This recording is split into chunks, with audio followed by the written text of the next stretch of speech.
Welcome to Community Conversations. I'm your host, Steve Mantis, and my guest today is Lise Vaugeois, who is our MPP, our Member of Provincial Parliament with Thunder Bay Superior North. Lise, welcome to our show. Thank you, Steve. It's so nice to have you back again. As you know, I'm kind of a political animal or interested in politics, so I really like talking to our folks who started out as regular people here in Thunder Bay or in our region, and how that has, the journey, how that has unfolded for you. So you've been now our MPP for about a year and a half, approximately. Yes. You've got a special job as well as the critic for injured workers, seniors, and WSIB. But now that you've been there for a year and a half, how has your life changed? What are some of those reflections from that first year and a half in Parliament? It's a very busy job, lots of travel.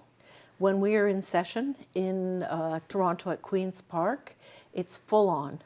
You start at 9 in the morning or earlier, and sometimes you're there until 7, 8, 9 at night, depending on what's going on. Do they pay overtime?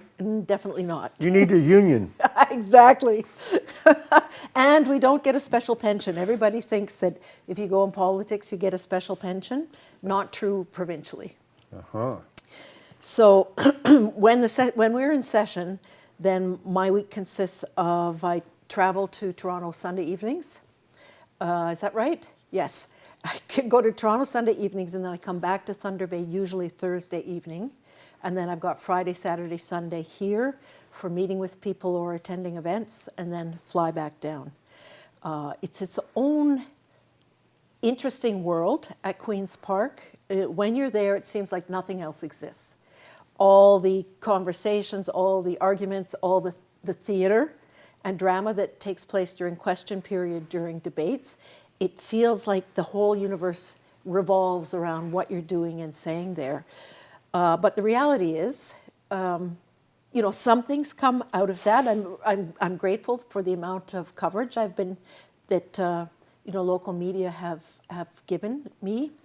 But also, when you come out and you're back in your riding, then you also realize that people pay attention to certain things in politics, but it's not as if people are listening to the hours and hours of debate that take place there. So it's always it's a little bit of a head change, right, when you leave there and come here. And it's important to remember that what happens there, as important as it is, it's a slice. It's a slice of the job. Right. When you're back here, then you're dealing with people's very specific issues sometimes. So as an MPP, I have staff, very, very wonderful people working with me, and they usually deal with people's problems, specific problems, problems trying to access government services. But if there's a political problem where it's really a systemic issue, then those issues come to me, and for example, working with the injured workers, then we get together and we're really trying to strategize. What tools do we have to try and change something at the systemic level? You learn a lot. It's not like there's a guidebook to what your job is when you become an MPP. You kind of learn it, baptism of fire. Right. The standing joke is that it's like drinking from a fire hose. So, do you ever get a day off? Not too often. You have to be pretty deliberate about taking a day off, trying to stay away from your phone, not following the news, and so on. I'm lucky enough to have a cabin I can go to, and it's very quiet out there. We do have phone service, but mostly I go out there to hike, follow animal trails, and quiet. It's quiet. It's totally away. Animals and all the wildlife and the birds, they carry on. I would say they're not outside of politics, but in how they operate in the world, they are outside of politics. I mean, obviously climate change and environmental issues do affect all those things, but at least at this moment in time for me, when I go there, I'm able to take a total break. So where do you feel like you have your biggest impact for your constituents? I think, every government, and this particular government brings its philosophy, and it's an agenda. Now, I don't agree with their agenda. It's, in perhaps not in every respect, but in many, many respects. So it's part of my job is to make sure that the conversations are broader than what is coming out or what is being delivered by the government. So in other words, I'm offering an alternative perspective and also arguing for people in our riding whose needs are not being met by current government policy. And are there particular groups that you really notice that in terms of the needs not being met by government, or? Yes. Unfortunately, I mean, it's just about anybody who needs health care. Very unhappy about the move towards privatizing. I would say profitizing is a better word for what's happening in health care with more for-profit corporations moving in. There's a lot of upselling taking place, or you can buy your way to move up the line. This is two-tier medicine. And so that's affecting everybody, certainly here in the North. It's a huge issue because we're already struggle to access health care as it is. We struggle having the people here. So that is a very big issue. Injured workers, as you know, is one of my portfolios, and many, many concerns, and perhaps we'll talk about that a little bit more as we go. Seniors and people with disabilities. Ontario is very far from being accessible for people with many different kinds of disabilities, and so when I'm have the opportunity to speak in the legislature, then I can usually focus on one issue at a time, at least during question period, and I will be thinking about people in our community and how best I can advocate to make things better for those people. And so that's kind of a big part of your job is that systemic piece. You mentioned as well the individual help of really trying to help people understand how to access the services and benefits that is their legislated right. Right. And those two kind of fit together. I'm see we're just about running out of time for this piece, but maybe we'll come back to that in a few moments. That interaction between the individual support and then the systemic piece. Please stay with us. We're going to be right back.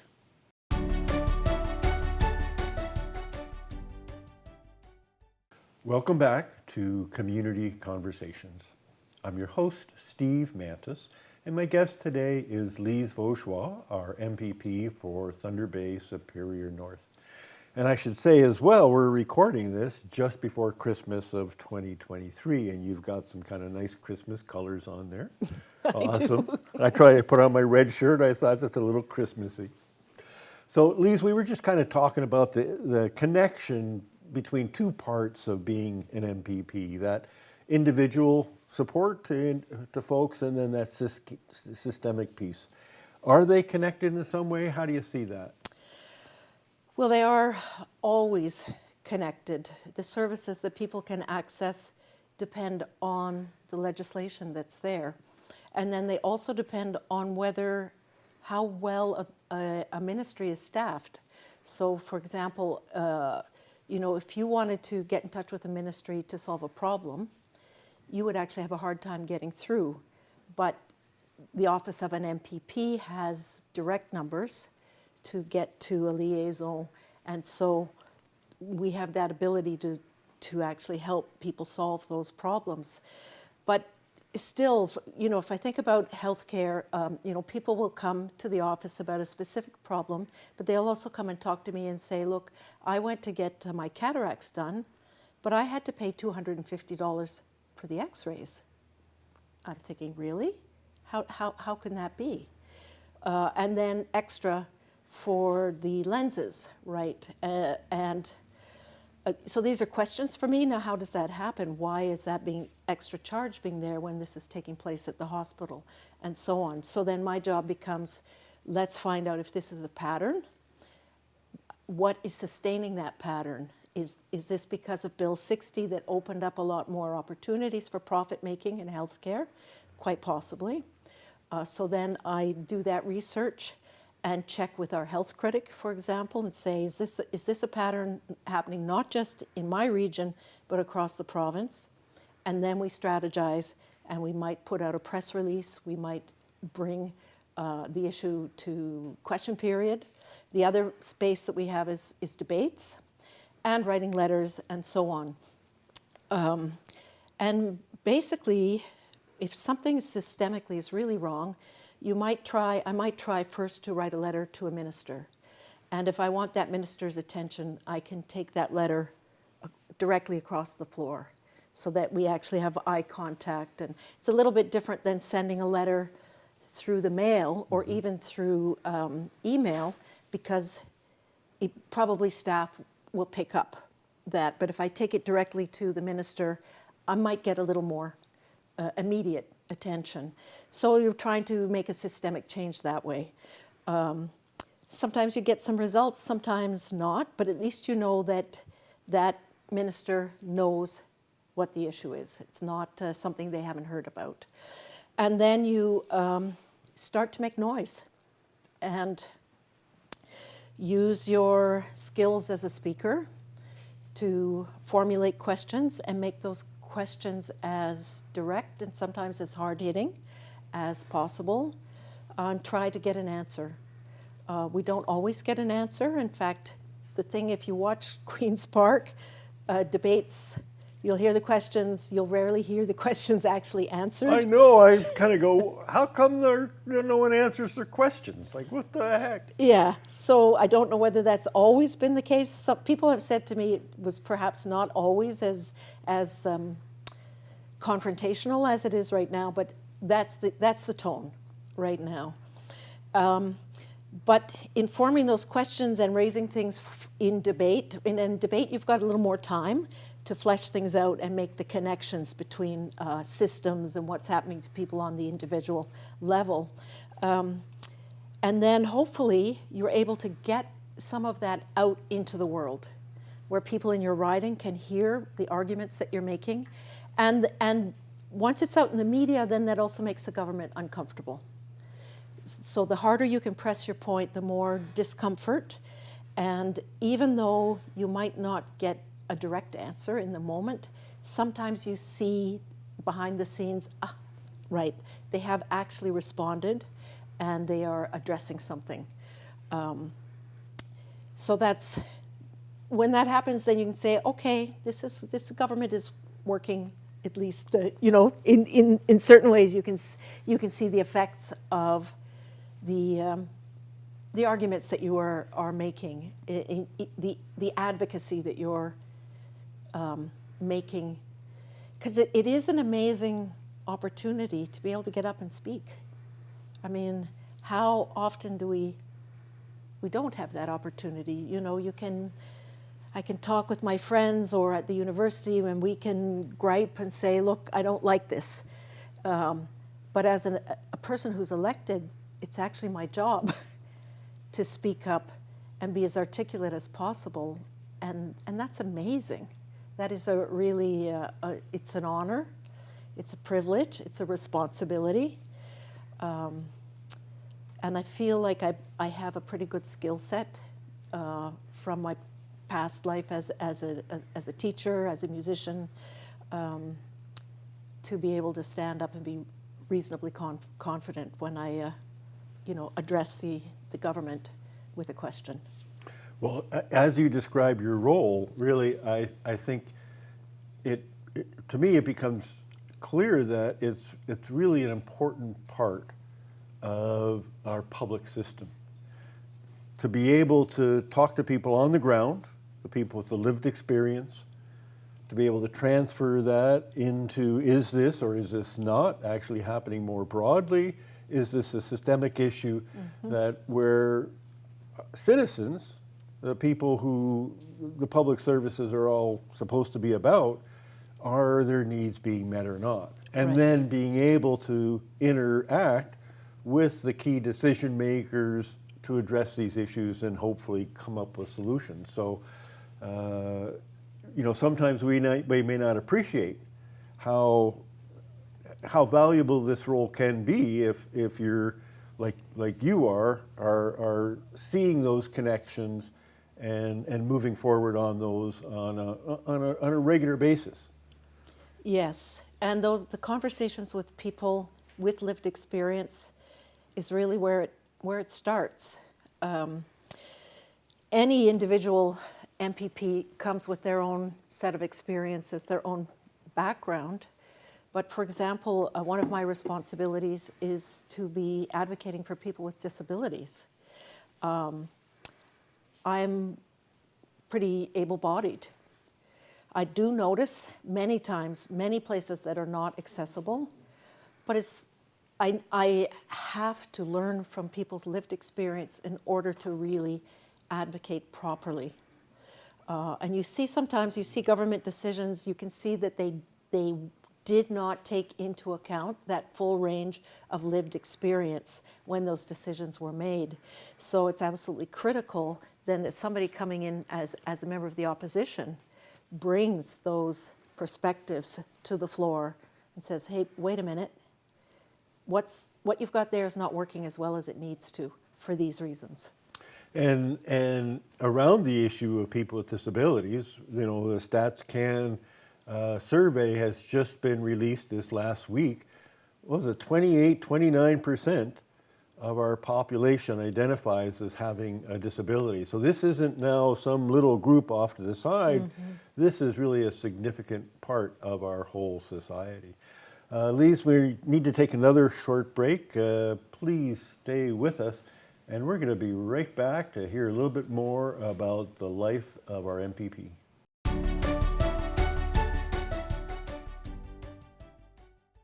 Welcome back to Community Conversations. I'm your host, Steve Mantis, and my guest today is Lise Vaugeois, our Member of Provincial Parliament for Thunder Bay Superior North. So Lise, we've been really talking about that connection between the lived experience of your constituents and systemic issues. And as our viewers know, I've been active for many years with our Thunder Bay Injured Workers Support Group. You have a role as critic now as well for injured workers and WSIB. So we've been working together to address some of those systemic issues that we've kind of learned about over the years. What kind of steps here on a particular issue are you working on? I'm really, in terms of WSIB, to me, the system is inverted. It was designed to support workers from the time of their injury to the time that they are fully healed and able to go back to work. But if they have a permanent injury, then that support was intended to be there for as long as the injury lasts, which could be a lifetime. But today, particularly if you have a long-term injury, people are having to fight years on end, go through appeals, and in the meantime, they have no supports, no money, and so then they wind up applying for ODSP. But this is the responsibility of business. That is what the Workmen's Compensation Board was set up to do, to keep business from being sued by individual employees, but to make sure that employees were always going to be supported and would not become a burden on their families or on the public. Now, that's exactly the opposite of what is happening right now. We know that many people are turned down at the initial stage, and yet at the appeal stage, as many as 80% of people who appeal have their appeals approved partially or in full. So that tells me that there's something very wrong in the way that things are currently set up. We also see the new manager, sending a letter to business saying, what can I do to make things better for you? We've cut your rates. We've sent you billions of dollars back in refunds. Now, where's the letter to workers that says, what can we do to help you? Where are we failing in our support of workers? Where are we failing in supporting people with occupational diseases? We know that there are clusters all over the province of occupational disease who are not, and those people are not getting support. They're still having to fight to prove that something happened to them. We know in the case of McIntyre Powder, how many years, you could tell me, how many years did it take until those diseases and those cancers were finally acknowledged as being caused by what they were asked to do in the workplace? So that is an ongoing battle, and in my view, the system really needs to be really rethought out. Many workers like yourself were involved years ago in helping to structure and advise the Workers' Compensation Board. From what I can see historically, once the Mike Harris Conservative government came in, that changed, it flipped over on its head to being really a way to give money back to business without providing the supports for injured workers.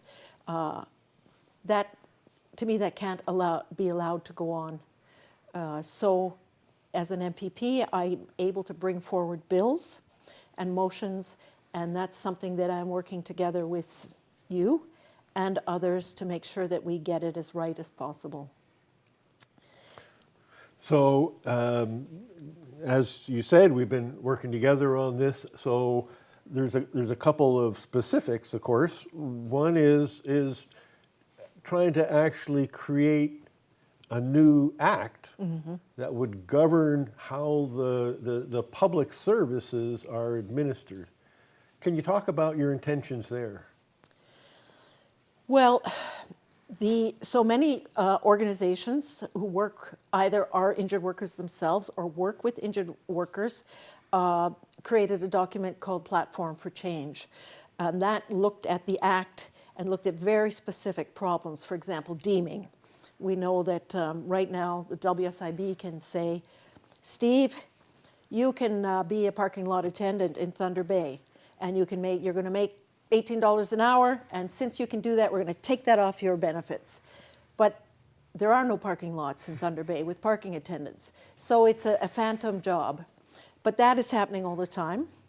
So those are one of the specific things that, in fact, one of our members Wayne Gates has been trying to push a bill about that for many years.